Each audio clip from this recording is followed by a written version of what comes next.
আসসালামু আলাইকুম ওয়া রাহমাতুল্লাহি ওয়া বারাকাতুহু। আলহামদুলিল্লাহি রাব্বিল আলামিন, আলহামদুলিল্লাহি ওয়াহদাহু ওয়াসসালাতু ওয়াসসালামু আলা রাসূলিল্লাহি লা নাবিয়্যা বা'দা। সম্মানিত মুহতারাম সামিঈন, বেশ কয়েক ভাই প্রশ্ন করেছেন কোরবানি সম্পর্কে। প্রথম প্রশ্ন যে কোরবানির পশুর বয়স কি পরিমাণ হওয়া উচিত এবং কোরবানি কার কার জন্য ওয়াজিব এবং কোরবানি কতদিন দেয়া যাবে এবং কোরবানি সম্পর্কে শরীয়তের বিধান, কোন কোন পশু কোরবানি করা যেতে পারে, এ বিষয়ে আলোচনা জানতে চেয়েছেন। আল জওয়াব বিল্লাহি তৌফিক। সংক্ষিপ্তভাবে আমরা কোরবানি বিষয়ে দু একটি কথা বলবো। কোরবানি মূলত হবে একমাত্র আল্লাহ তাআলার জন্য, অন্য কারোর জন্য নয়। কারণ আল্লাহ তাআলা কোরআনুল কারীমের মধ্যে বলেছেন, হে নবী আপনি বলে দিন, ইন্না সালাতি ওয়া নুসুকি ওয়া মাহইয়ায়া ওয়া মামাতি লিল্লাহি রাব্বিল আলামিন। আমার সালাত, আমার কোরবানি, আমার জীবন, আমার মরণ একমাত্র রব্বুল আলামিনের জন্য, জগৎ সমূহের প্রতিপালকের জন্যই, মানে আল্লাহর উদ্দেশ্যেই। আল্লাহ ব্যতীত অন্য কারো নামে কোরবানি করা, কোনো মাজারে বা কোনো দরগায় কোনো পশু উৎসর্গ করা, বা মাজার ছাড়াও যদি কেউ কোনো কিছু উৎসর্গ করে, ছেড়ে দেয় কারো নামে, অথবা কারো নামে যদি জবেহ করে, এই কাজগুলো শিরিক হবে। এ ব্যাপারে রাসূলুল্লাহ সাল্লাল্লাহু আলাইহি ওয়াসাল্লাম বলেছেন, সহিহ মুসলিমের হাদিস, লাআনাল্লাহু মান যাবাহা লিগাইরিল্লাহ, লাআনাল্লাহু মান যাবাহা লিগাইরিল্লাহ। যে ব্যক্তি আল্লাহ ব্যতীত অন্য কোনো কারো নামে পশু উৎসর্গ করবে বা জবেহ করবে, আল্লাহ তাআলার লানত তার উপরে। সুতরাং আল্লাহর জন্যই করতে হবে। এরপরে কি দিয়ে কোরবানি করতে হবে এ সম্পর্কেও হাদিস থেকে আমরা পাই। সেগুলো হলো উট দিয়ে, গরু দিয়ে। সর্বোত্তম হলো উট, এরপরে গরু বা মহিষ, ছাগল, ভেড়া, দুম্বা ইত্যাদি। কোরআনুল কারিমে এগুলোকে মূলত আসলে বাহিমাতুল আনআম বলা হয়। আল্লাহ তাআলা কোরআনুল কারিমে এদের সম্পর্কে বলেছেন, ওয়ালিকুল্লি উম্মাতিন জাআলনা মানসাকাল লিয়াযকুরু ইসমাল্লাহি আলা মা রাযাকাহুম মিন বাহিমাতিল আনআম। আল্লাহ তাআলা এই সমস্ত চতুষ্পদ জন্তু দিয়েছেন জীবন উপকরণ হিসেবে, সেগুলোর উপর তারা যেন আল্লাহ তাআলার নাম স্মরণ করে। আচ্ছা, এরপরে ভাইরা প্রশ্ন করেছেন যে পশুর বয়স, মানে এই সমস্ত পশুর কোন বয়সে এদেরকে জবেহ করা যেতে পারে। অনেক সময় অনেকে একেবারে ছোট বাচ্চা জবেহ করে। তো শরীয়তের দৃষ্টিতে কোরবানির পশুরও বয়সের দিকটাও খেয়াল রাখতে বলা হয়েছে। যেমন উট 5 বছরের হতে হবে, গরু বা মহিষ 2 বছরের হতে হবে, ছাগল বা ভেড়া বা দুম্বা 1 বছর বয়সের হতে হবে।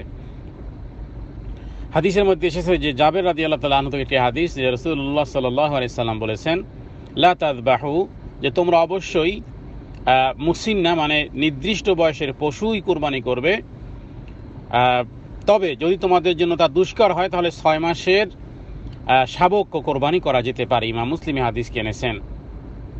মূলত আসলে কোন ধরনের পশু জবাই করা উচিত তার বর্ণনা হলো যে গুণগত দিক থেকে কোরবানির পশু যেন একটু ভালো হয়, হৃষ্টপুষ্ট হয়, যেন অধিক গোশত সম্পন্ন হয়, নিখুঁত হয়, যেন দেখতে মায়া লাগে, দেখতে যেন ভালো লাগে, ল্যাংড়া, লুলা, খোরা, শিং ভাঙ্গা, লেজুর কাটা, এই জাতীয় দোষ ত্রুটি মুক্ত হতে হবে। কারণ হাদিসের মধ্যে এই প্রসঙ্গেও রাসূলুল্লাহ সাল্লাল্লাহু আলাইহি ওয়াসাল্লাম উল্লেখ করেছেন যে রাসূলুল্লাহ সাল্লাল্লাহু আলাইহি ওয়াসাল্লাম তিনি আমাদের মাঝে দাঁড়ালেন, আর আমার হাত তার হাতের চেয়েও, তারপরে 4 ধরনের পশু দিয়ে মানে কোরবানি। ইমাম তিরমিজি, ইমাম নাসাই হাদিসগুলোকে এনেছেন বিভিন্নভাবে, বিভিন্ন বর্ণনার ক্ষেত্রে। তো মূল কথা হলো যে সেখানে যেন অন্ধ না হয়, অন্ধত্ব স্পষ্ট যেন না হয়, রোগাক্রান্ত, রোগও স্পষ্ট, অথবা পঙ্গু, বা যার পঙ্গুত্ব স্পষ্ট, বা আহত, কোনো অঙ্গ ভেঙে গেছে। নাসাই শরীফের মধ্যে বলা হয়েছে যে কিছু কিছু জন্তু জানোয়ার যেগুলো পাগল টাইপের, মানে আহত শব্দের স্থানে অনেকে পাগলও বলেছেন, যে এরকমের গরু ছাগল এমন কোনো কিছু, আর সেগুলো দেওয়া উচিত না। আচ্ছা, অনুরূপভাবে আমাদের দেশে সাধারণত গরু দেওয়া হয়, উট বা গরু। উট আর গরুতে মূলত 7 ভাগে কোরবানি দেওয়া যাবে।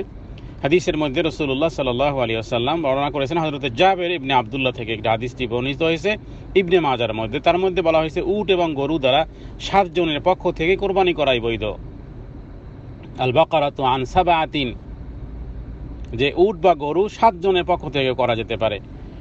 অনেকে প্রশ্ন করেছেন যে মৃত্যু ব্যক্তির পক্ষ থেকে কোরবানি করা জায়েজ কিনা। প্রকৃতপক্ষে কোরবানির প্রচলন যদিও জীবিত ব্যক্তির জন্য, যেমন আমরা দেখি সাহাবায়ে কেরাম তারা নিজেদের পক্ষে কোরবানি করেছেন। অনেকের ধারণা কোরবানি শুধু মৃত্যু ব্যক্তিদের জন্য, এটা ধারণা মোটেই ঠিক নয়।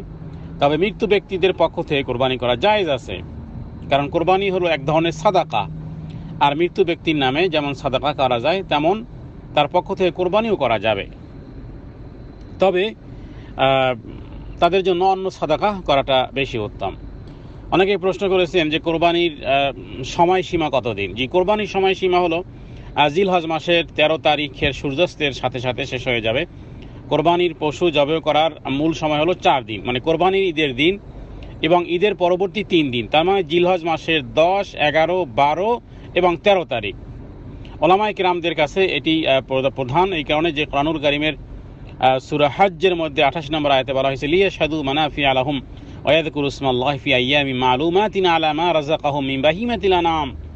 এই আয়াতের ব্যাখ্যায় ওলামায়ে কেরামগণ এই ব্যাখ্যাই দিয়েছেন যে যাতে তারা তাদের কল্যাণময় স্থানগুলোতে উপস্থিত হতে পারে এবং চতুষ্পদ জন্তু যা আল্লাহ তাআলা রিজিক হিসেবে দান করেছেন তার উপর নির্দিষ্ট দিনগুলোতেই আল্লাহর নাম স্মরণ করতে পারে।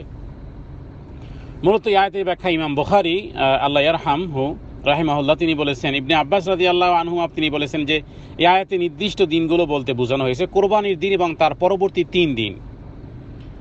ফাতহুল বারির 2য় খণ্ডে পৃষ্ঠা নম্বর 561-তে বিষয়ে বিস্তারিত আলোচনা করা হয়েছে।